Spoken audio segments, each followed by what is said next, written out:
Tanzania inajiandaa kuandikisha ukurasa mpya katika historia ya filamu kwa kuanzisha tamasha la Kilimanjaro la filamu, Kili Film Fest, litakalofanyika kuanzia tarehe 2 hadi 6 Julai 2025 chini ya kivuli cha mlima Kilimanjaro.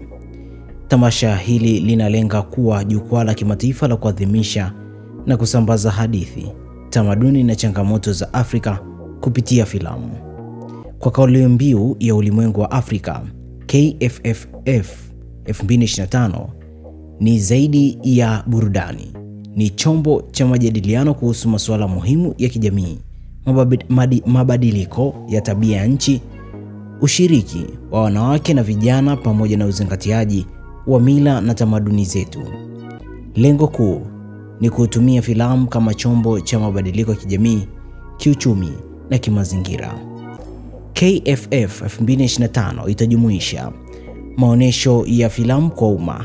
Jamii zitapata fursa ya kushuhudia filamu zenye maudhui yao, huku vijana wakinufaika na Kilimanjaro Film Lab, mafunzo ya vitendo ya utengenezaji wa filamu na matumizi ya teknolojia. Lakini jambo la pili, sanaa soko, kuanzia 28 Juni hadi 6 Julai, eneo la kuonyesha na kuuza kazi za sanaa, mavazi, chakula na bidhaa za ubunifu kutoka kwa ubunifu wa ndani.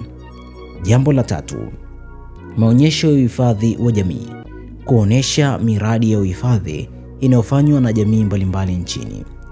Ushiriki wa Zanzibar, kwa mara ya kwanza filamu kutoka visiwani zitapewa jukwaa maalum kuonesha utajiri wa kiutamaduni wa Zanzibar.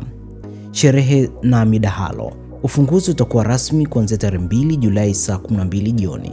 Maonyesho ya filamu hadi usiku wa maneno, washa na midalalo kuhusu ushiriki wa wanawake, mandhari ya Tanzania na simulizi za Kiafrika.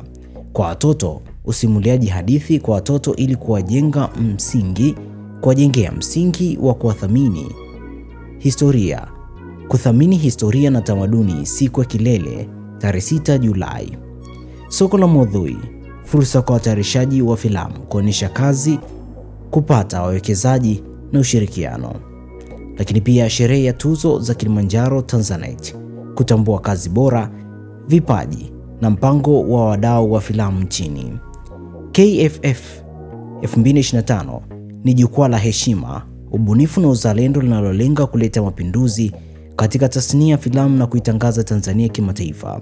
Tamasha hili litaendelea kufanyika kila mwaka, likichochea maendeleo, utalii na ubunifu. Ni fursa kwa vijana na watu wote wanaofanya filamu kwa mkoa wa Kilimanjaro.